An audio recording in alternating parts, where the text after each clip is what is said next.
Pemirsa, Pilpres tahun 2019 diprediksi hanya diikuti oleh dua pasang calon presiden dan wakil presiden jika mengacu pada angka presidential threshold 25% perolehan suara parpol dalam Undang-Undang Pemilu yang baru saja disahkan oleh DPR. Sebab berdasarkan komposisi dukungan atau koalisi, 6 parpol pendukung pemerintah diprediksi akan berkoalisi pada Pilpres 2019 dengan dukungan suara terbanyak 61,26%. Sementara 4 parpol lainnya memiliki total suara terbanyak 36,38%. Namun apakah koalisi saat ini akan bertahan hingga 2019? Kita akan membahas topik ini bersama Wakil Ketua Umum DPP Partai Demokrat Syarif Hasan dan juga Direktur Program SMRC Sirajuddin Abbas. Selamat malam Bapak-Bapak. Selamat malam. Terima kasih sudah hadir di studio kami. Saya ke Pak Syarif terlebih dahulu.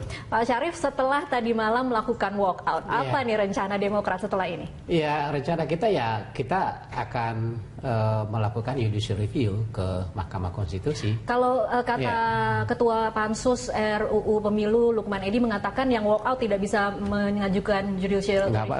Enggak, itu keliru. Setiap warga negara yang merasa dirugikan oleh satu undang-undang, maka itu mereka memiliki hak untuk melakukan judicial review, siapapun dia.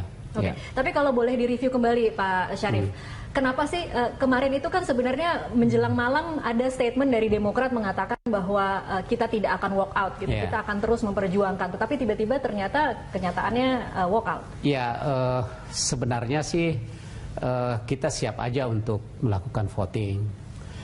Dan kita sudah tahu peta kekuatan masing-masing, ya, karena di tempat kami itu hanya ada 4 partai politik, sementara di sana ada 6. Dari kalkulasi itu pasti apapun voting kapanpun dilakukan, maka pasti mereka akan menang. Nah, kami Partai Demokrat dan teman-teman Gerindra, PKS dan PAN itu mengatakan kita kan lebih bagus kita bangun kebersamaan, karena bagaimanapun juga membangun bangsa ini ke depan itu sebaiknya kita bersama-sama, sehingga dalam mengambil keputusan harus ada kebersamaan. Nah, kami hanya meminta untuk ditunda sampai hari Senin, tetapi mereka mengatakan tidak harus malam ini juga. Dalam negosiasi itu tidak ada alternatif yang diberikan kepada kami, ruang bagi kami, selain harus melakukan voting malam itu. Sehingga kami mengatakan pada dasarnya parliamentary threshold ini kan mencederai demokrasi kita. Parliamentary threshold ini tidak sesuai dengan Undang-Undang Dasar 45. Parliamentary threshold ini mendegradasi dan mengeliminir hak warga negara Indonesia yang ingin maju sebagai calon presiden. Dan yang terakhir, dengan parliamentary threshold ini kita mengeliminir hak rakyat untuk mencari figur-figur calon presiden yang mereka kehendaki, yang tentunya yang akan lebih bagus. Kita nggak tahu, siapa tahu tahun 2019 dengan tidak adanya parliamentary threshold akan muncul calon presiden yang lebih bagus daripada presiden yang sekarang. Pak Syarif, perdebatan antara 20% atau 0% itu sudah kita bahas selama 9 bulan. Betul. Tapi kedepannya ini, kira-kira kalau memang Demokrat akan mengajukan judicial review, poin hanya presidential threshold saja, atau 5 poin itu juga presiden threshold saja. Sudah disiapkan saat ini, Pak? Tim kami sedang bekerja, dan tentunya kita akan berkoordinasi dengan teman-teman. Termasuk bekerja sama dengan Gerindra. Pasti gitu.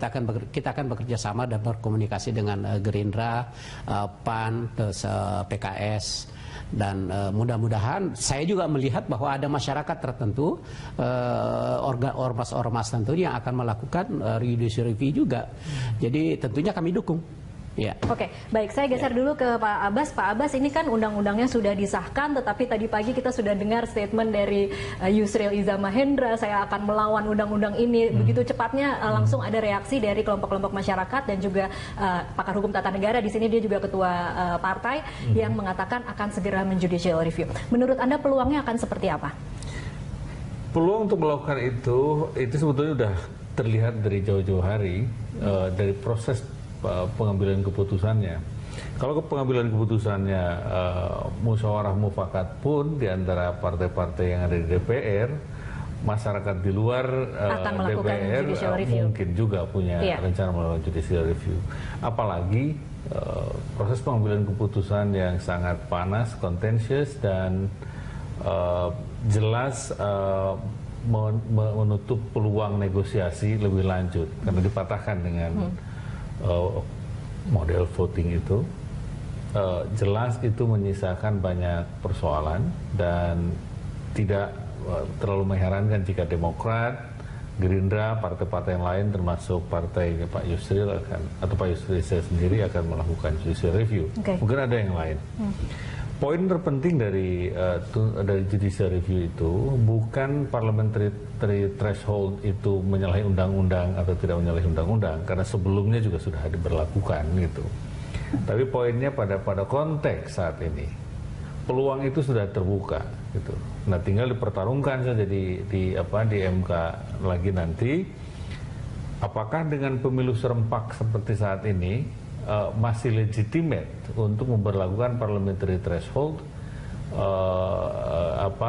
bagi pemilihan presiden, karena dia itu jadi di antara yang paling problematik adalah soal rujukannya kemana gitu loh. Apakah ke pemilu 2014? Padahal 2014 itu sudah digunakan untuk pencalonan presiden di 2014 juga. Masa pemilu 2019 akan merujuk ke 2014? Itu menjadi tidak fair untuk partai-partai politik baru yang tidak punya. Gitu. Padahal serentak. Gitu. Nah, kalau pemilihan presidennya bertahap, ya mungkin berbeda ceritanya. Misalnya begini. 0% bolehlah nggak apa-apa gitu di pencalonan tahap pertama presiden, karena pasti di putaran pertama dengan banyaknya calon yang maju tidak akan sulit kecil kemungkinan untuk ada yang bisa 50% plus 1. Di putaran kedua baru berlakukan parliamentary threshold dengan catatan menggunakan hasil pemilu yang baru saja dilakukan. Kalau itu logis gitu loh. Nah, tapi kalau saat ini menjadi tidak logis kalau rujukannya ke 2014. Oleh sebab itu tuntutannya saya kira bisa jadi dimunculkan dengan alasan rujukan yang mana yang digunakan. Kalau rujukannya soal konsisten atau tidak dengan Undang-Undang Dasar 1945, kita menjadi repot karena berarti yang 2014 gimana? Yang sebelumnya di 2009 gimana? Kan sama-sama menggunakan atau di pemilu selanjutnya akan menggunakan rujukan 2019 lagi begitu. Itu yang kira-kira begitu. Tapi kalau selama dipegang prinsipnya seperti keputusan MK terakhir itu bahwa ini pemilunya serempak, maka threshold itu ya harus dirapihkan dulu, dan itu saya kira akan menjadi subjek gugatan yang paling berat di MK. Oke, baik. Nanti kita akan lanjutkan perbincangan ini. Kalau kita berandai-andai memang kemudian akan 20% yang diberlakukan, akan seperti apa nanti pemilu kita. Kita lanjutkan perbincangan di segmen selanjutnya. Pemirsa tetaplah bersama kami.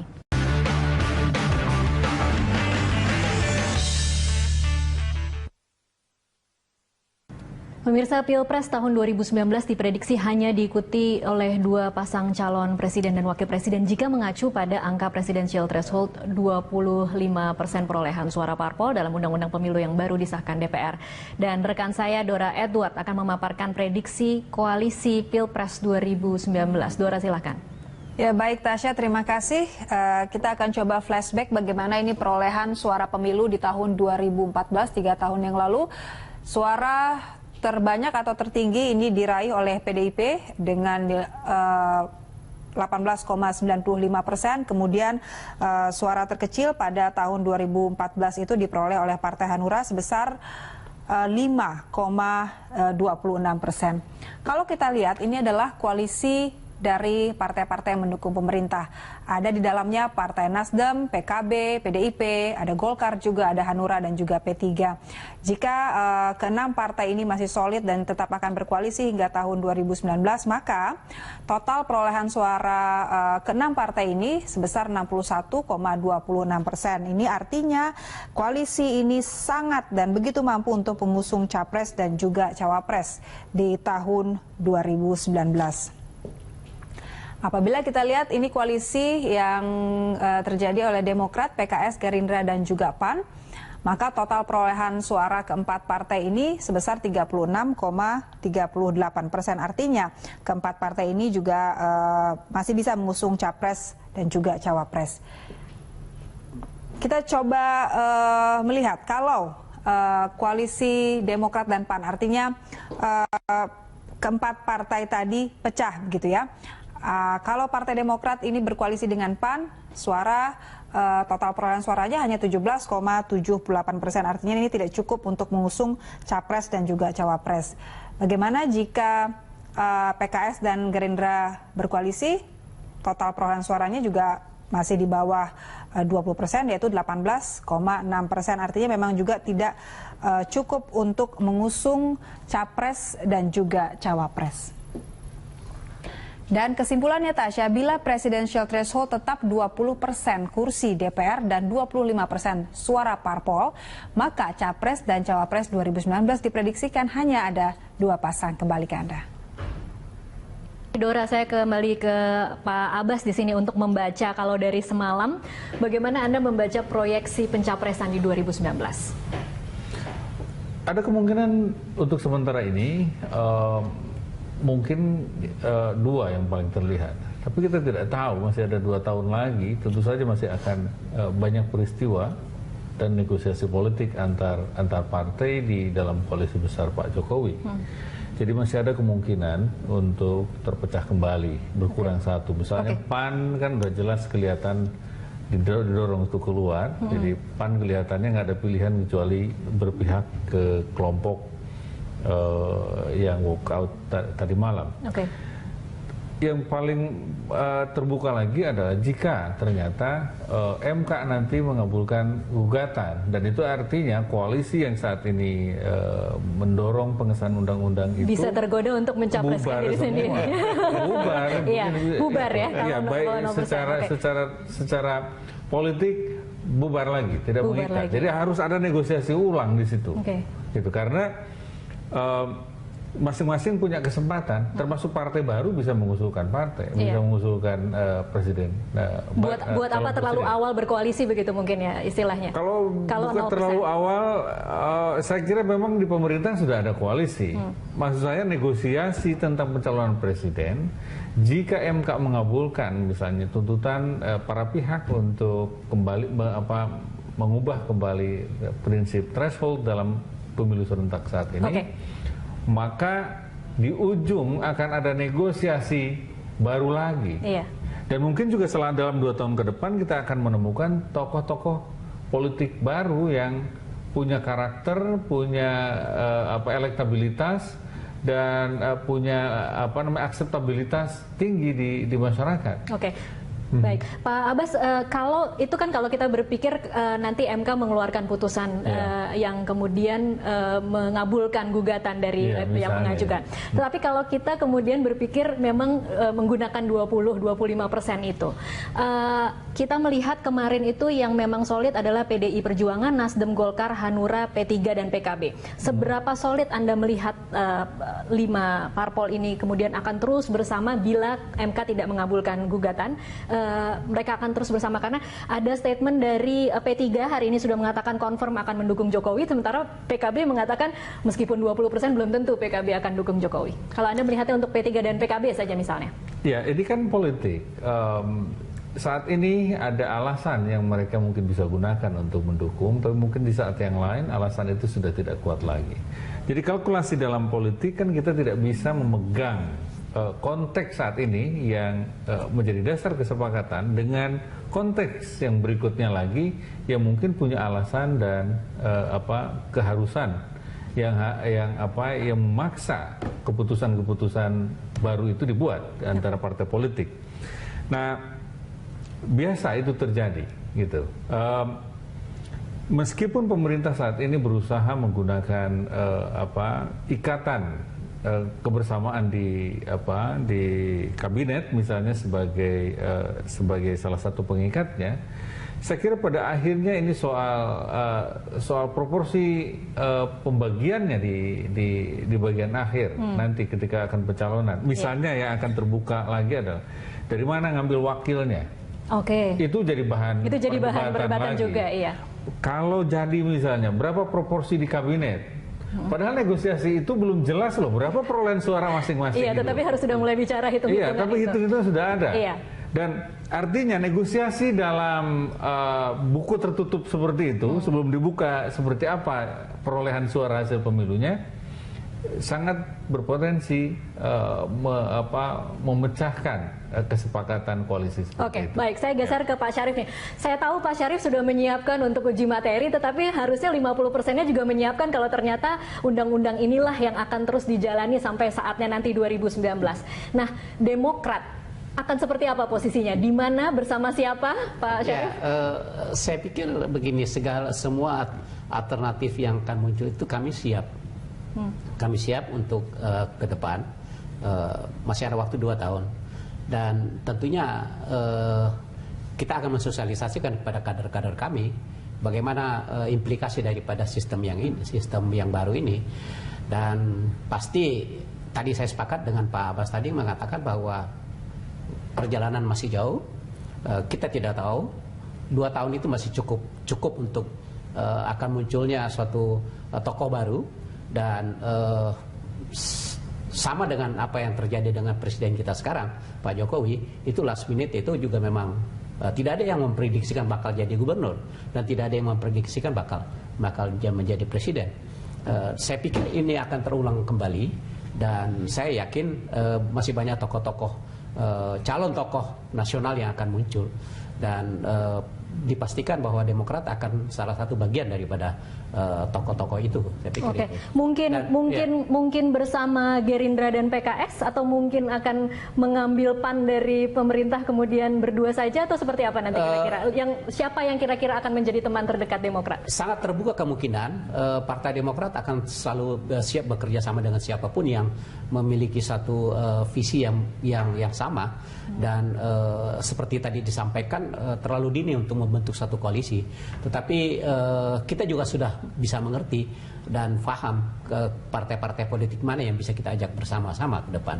Dan kita lihat nanti, ini semuanya menurut persepsi kami, ini koalisi yang akan sekarang ini, khususnya yang ada di pemerintahan, kami yakin akan pecah tergantung dari hasil pemilu 2019. Anda yakin akan pecah? Betul. Kenapa Pak Syarif? Ya, tergantung dari hasil pemilu 2019, hasil Pilpres. Oke, baik. Saya akan mencoba memanggil Pak Joni Plate, Ketua DPP Partai Nasdem, bergabung dari luar studio. Selamat sore, Pak Joni.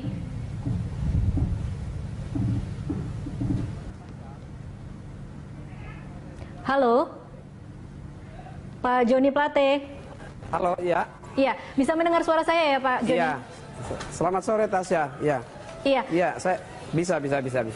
Baik, Pak Joni, saya ingin minta komentar Anda. Seberapa solid sih sebenarnya partai Anda, Partai Nasdem bersama dengan 4 parpol lain yang kemarin memang akhirnya memenangkan apa yang selama ini diperjuangkan, presidential threshold 20-25%. Akan terus seperti ini sampai 2019, Pak Joni? Tentu ya, politik itu dinamis, tapi kita berharap bahwa komitmen politik termasuk di dalam koalisi pemerintah saat ini itu solid, dan semalam kan dibuktikan dan didemonstrasikan bahwa koalisi itu masih solid. Nah, kita berharap bahwa di dalam yang pertama tentu di dalam pengambilan keputusan dan kebijakan-kebijakan penting bagi bangsa dan negara, tidak saja koalisi pemerintah itu solid, tetapi juga ya fraksi-fraksi di DPR RI itu perlu solid karena kita mempunyai kepentingan yang sama, yaitu kebijakan terkait dengan pembangunan bangsa dan negara. Oke, solid tapi dinamis, itu lebih berat ke solidnya atau dinamisnya, Pak Joni? Ya. Nah, namanya politik kami pasti solid ya. Tetapi yang namanya berpolitik, ya dinamika politik itu harus selalu ada. Tidak ada yang pasti di dunia ini, apalagi ya di koalisi politik. Ya, termasuk di koalisi non pemerintah sekalipun tidak ada kepastian bahwa sudah terjadi regrouping politik. Hanya dapat kami pastikan ya, kalau di koalisi pemerintah ada satu kesepakatan bahwa kami mempunyai kepentingan yang sama untuk keberhasilan pemerintahan Presiden Joko Widodo dan Wakil Presiden Yusuf Kala, karena keberhasilan itu adalah modal dasar yang kuat untuk nanti bertarung kembali ya pada putaran atau pada periode berikutnya di tahun 2019. Karenanya soliditas itu harus dijaga, harus memastikan keberhasilan dari Presiden Joko Widodo untuk menjadi modal pada kontestasi Pilpres 2019 nanti. Baik, Pak Joni, apa komentar Anda tadi sebelum saya menyapa Anda? Pak Syarif Hasan di sini mengatakan bahwa itu bisa dipastikan 5 parpol kemarin yang mendukung 20-25% itu pasti akan pecah karena itu tergantung dari hasil pemilu 2019 seperti apa untuk legislatifnya. Pak Joni, komentar Anda? Ya, pecah dan tidaknya tergantung Pak Syarif Hasan. Kalau Pak Syarif Hasan mengobok-obok dan membuat dia pecah, ya pecah. Tetapi tentu kepentingan kita bukan itu. Kepentingan kita saat ini adalah kepentingan bagaimana Presiden berhasil di dalam program-programnya dan bagaimana dukungan parlemen terhadap program-program Presiden untuk pembangunan negara. Selanjutnya untuk Pilpres 2019 tentu dinamika akan berkembang besar dan kami Partai Nasdem ya tentu menyambut baik. Kami pasti akan mendukung Presiden Joko Widodo. Siapa wakilnya nanti kita akan bicarakan, diskusikan dengan Presiden Joko Widodo. Akan tetapi ya sebagai pendukung Presiden Joko Widodo kami tentu mengundang ya dan tentu dengan sangat senang hati apabila kontestasi Pilpres 2019 itu adalah kontestasi putra-putra bangsa terbaik. Nah itu kami tentu menyambutnya dengan baik dan kami akan bergembira sekali.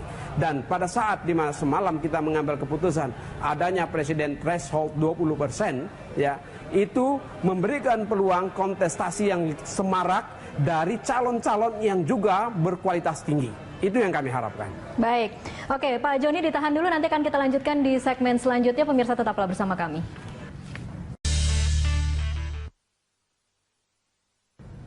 Ya pemirsa, terima kasih Anda masih terus bersama kami di Prime Time Talk. Saya kembali melanjutkan perbincangan kembali ke Pak Abbas di sini. Ada yang menarik dari kemarin yaitu PAN. Apa yang Anda baca dari sikap PAN yang kemudian di menit-menit terakhir ternyata mengambil sikap berbeda dari yang kita duga sebelumnya? PAN perlu dibaca dari dua sisi. Yang pertama dari sisi internal PAN. PAN secara prinsip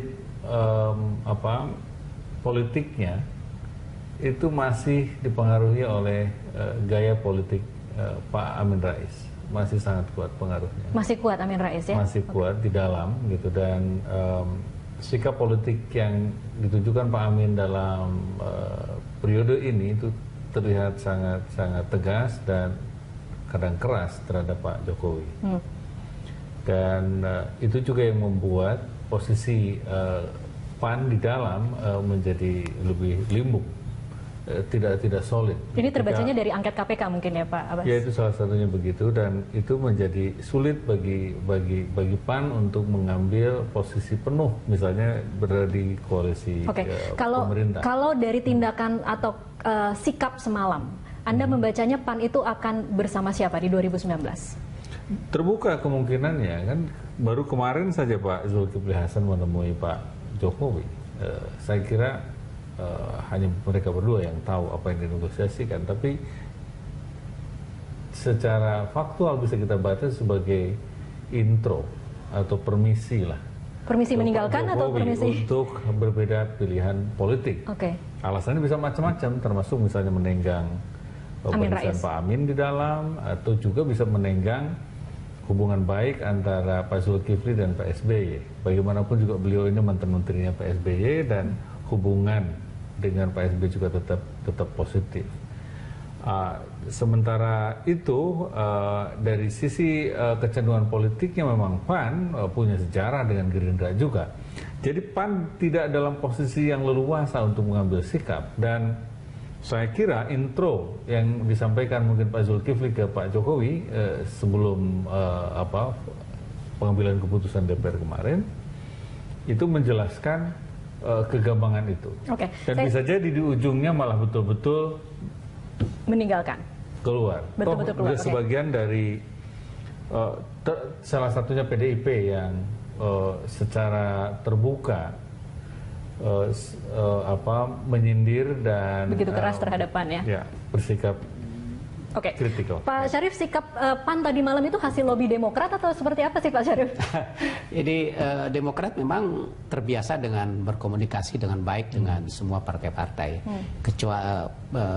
dan apabila komunikasinya itu perlu untuk diekspos ke masyarakat ataukah dalam suatu konsensus dalam pengambilan keputusan, kami sangat dinamis sekali dan kami sangat moderat sekali sehingga komunikasi itu bisa menghasilkan suatu komitmen bersama. Oke, jadi ya, tadi malam itu hasil bujukan Demokrat atau bukan?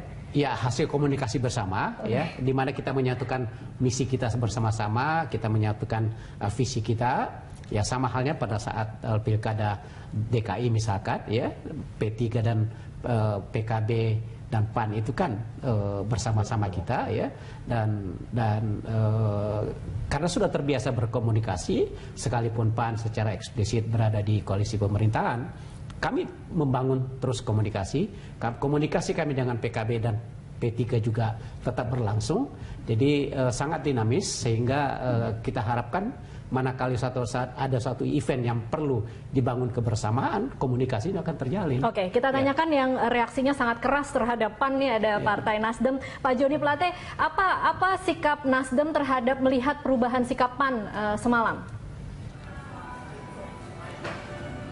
Jadi begini ya, Tasya, kami itu tidak kaget dengan sikap PAN tadi malam. Tidak kaget, kami Pak sudah Joni memperkirakannya. Okay. Ini tidak kaget dan sudah memperkirakannya. Karena apa? Karena memang ada pertimbangan dan kepentingan taktis untuk PAN terkait dengan pemilihan umum legislatif, khususnya terkait metode konversi suara. Jadi kami pahami betul itu. Nah, sedangkan jalin komunikasi tentu kita bangun terus. Nah, yang perlu saya sampaikan adalah kami ya koalisi pendukung Pak Jokowi, koalisi pemerintah saat ini, nanti pada saat membangun koalisi untuk Pilpres 2019, tentu kami juga menyiapkan skenario-skenario, termasuk skenario pertarungan 2 putaran dan skenario pertarungan 1 putaran.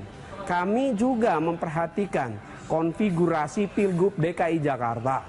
Nah, apakah konfigurasi Pilgub DKI Jakarta ini sebagai satu-satuan acuannya? Tidak juga. Masih banyak konfigurasi-konfigurasi pemilihan kepala daerah di Indonesia yang juga nanti menjadi acuan bagaimana peluang-peluang dan kemungkinan-kemungkinan dari konfigurasi kontestasi Pilpres 2019. Kami tentu siapkan untuk pertarungan 2 putaran dan pertarungan 1 putaran. Nah, yang paling penting bagi kami adalah pertarungan nanti 2019 adalah pertarungan gagasan untuk membangun Indonesia. Pertarungan gagasan untuk mengajak bangsa Indonesia agar sejajar dengan bangsa-bangsa lain di dunia ini. Yang kami hindari nanti adalah politik-politik identitas yang justru menghancur bangsa Indonesia. Nah, kami memperhatikan semua ini dan memperhatikan bagaimana meningkatkan demokrasi Indonesia, bagaimana membangun demokrasi yang bermartabat dan bermanfaat untuk bangsa dan negara. Ya, koalisi-koalisi yang akan dibangun tentu juga dengan memperhatikan bagaimana sikap-sikap politik terhadap kepentingan bersama, kepentingan nasional kita. Oke, baik. Pak Joni ditahan dulu, nanti kan kita lanjutkan di segmen selanjutnya. Pemirsa tetaplah bersama kami. Iya, pemirsa, ini adalah segmen terakhir dalam perbincangan kali ini. Saya ingin Pak Abbas di sini karena di sini ada Demokrat dan ada Nasdem. Mungkin bisa diproyeksikan seperti apa peluang Demokrat, mereka harus bersama siapa ketika memang 20-25% itu yang akan dipakai. Saya kira nanti akan ada negosiasi lanjutan soal misalnya siapa yang diusung dari koalisi non pemerintah ini menjadi nomor 1 dan nomor 2-nya. Itu bukan perkara mudah. Okay. Apakah otomatis Pak Prabowo yang sudah dari awal menyatakan tekadnya untuk maju, atau Pak Prabowo ternyata berubah sikap? Bisa jadi. Bisa kan? jadi, bisa okay. Lalu membuka peluang untuk calon yang lain untuk bertarung di 2019. Akan sangat tergantung situ. Nah, kalau konfigurasi pengelompokan saat ini berlanjut, sampai di 2019, yang 4 ini tetap 4 gitu kayak begitu, maka saya kira tidak ada pilihan bagi berempat ini mengkonsolidasikan diri dan memastikan koalisi bisa berlangsung lebih efektif lagi. Karena misalnya kalau lihat dari unsur ideologinya, seperti yang dikhawatirkan Pak Joni misalnya, peristiwa di Jakarta ini bisa terulang atau tidak terulang lagi, masing-masing sekarang sudah punya representasi politik Islam juga. Di Demokrat, Gerindra sudah ada PAN dan PKS, kalau seandainya PAN lanjut di situ, kalaupun tidak sudah ada PKS. Di seberang sana Pak Jokowi dan PDIP sangat membutuhkan kehadiran politik Islam, terutama untuk memastikan jaringan dan basis-basis pendukung Muslim, terutama NU, saya kira. Okay. Nah, P3 dan PKB pada prinsipnya sama, gitu loh. Itu sama-sama NU juga basis pendukungnya. Nah, saya kira soal Demokrat dengan mana itu masih sangat tergantung pada sejauh mana partai non pemerintah itu bisa menemukan figur calon presiden yang bisa mempersatukan itu. Oke. Karena jadi misalnya, bukan tidak mungkin ya Gerindra, PKS akan bersama Demokrat, itu tidak tertutup kemungkinan. Tidak tertutup kemungkinan, misalnya. Meskipun kita juga harus dengan hati-hati melihat sejauh mana misalnya PSBY akan mau bersama Pak Prabowo, mau bersama atau mendukung Pak Prabowo atau sebaliknya. Iya. Kita tidak tahu jika kondisi mengharuskan mengambil keputusan. Sesulit apapun saya kira beliau-beliau ini terbiasa mengambil keputusan sulit dalam situasi yang sangat terdesak. Jadi mungkin saja itu terjadi. Oke, mungkin benar seperti itu Pak Syarif? Ya, sangat dinamis sekali ya, karena bagi Demokrat itu untuk menentukan siapa nomor 1, siapa nomor 2 itu tidak bisa hanya kemauan individu yang bersangkutan, tetapi kita memiliki satu dasar parameter yang jelas dan cukup bisa di-explainable bagi kepada siapapun. Antara lain, dan ini sudah kami buktikan di beberapa pilkada, bahwa kita memilih calon-calon yang benar-benar yang diprediksikan oleh kita, dipastikan kalau kita mengajukan pasti dipastikan akan menang. Oke, jadi Pak Syarif, kalau kemudian dikabulkan oleh MK 0%, Agus yang akan maju? Oh enggak, kita belum tahu. Tergantung, seperti saya sampaikan bahwa semuanya tergantung parameter yang jelas dan terukur. Antara lain elektabilitas. Misalkan salah satu contoh, misalkan di antara kader-kader Partai Demokrat, kalau memang ada elektabilitasnya dalam hal ini mendapatkan respon yang positif dari masyarakat, akan terlihat oleh masyarakat. Nah, berdasarkan penilaian masyarakat itu, maka kami akan mencalonkan jadi siapapun. Sangat Pak SBY sekali, sangat percaya pada survei elektabilitas. Termasuk Agus juga sekarang, kalau memang trennya naik, bagus, ya kenapa tidak? Kalau memang respon masyarakat demikian. Jadi sekali lagi sangat terbuka dan siapapun, sepanjang itu respon masyarakat bagus, pilihan masyarakat memang tinggi, ya kita akan mencalonkan karena dengan tujuan kita harus menang. Oke, baik. Pertanyaan yang sama ke Nasdem, bila kemudian uji materi di MK memenangkan parliamentary threshold dihapuskan dan kemudian menjadi 0%, apakah Nasdem akan terus bersama PDI Perjuangan, Pak Joni? Oh iya, karena prinsipnya begini, prinsip kami itu untuk presidensial system yang efektif itu membutuhkan sekali modal politik yang kuat. Tidak tergoda untuk mencalonkan sendiri ya Pak Joni? Akan selalu membangun koalisi awal, pasti tidak. Bahkan kami tahu betul Pak SBY sebagai negarawan yang senior saat ini juga akan melihat hal-hal yang baik bagi masa depan bangsa. Kami tentu selalu terbuka pintu untuk kerjasama politik, untuk mendapatkan dan menghasilkan pemimpin nasional yang benar-benar qualified, dibuktikan oleh bangsa kita, dan juga ya pemimpin yang legitimate. Saat ini Presiden Joko Widodo dan Wapres sedang bekerja, dan tugas kami saat ini dan fokus kami adalah memastikan program dan tugas-tugas presiden itu dilaksanakan dengan baik dan memenuhi harapan masyarakat. Oke, baik. Terima kasih Pak Joni, Pak Abbas, dan juga Pak Syarif sudah bersama kami di Prime Time Talk. Pemirsa, demikianlah Prime Time Talk kali ini. Anda bisa mengirimkan saran dan juga kritik kepada kami di news di redaksi @berita1.tv. Demikianlah Prime Time Talk kali ini. Saya Tasya Lutmila mewakili teman-teman yang bertugas.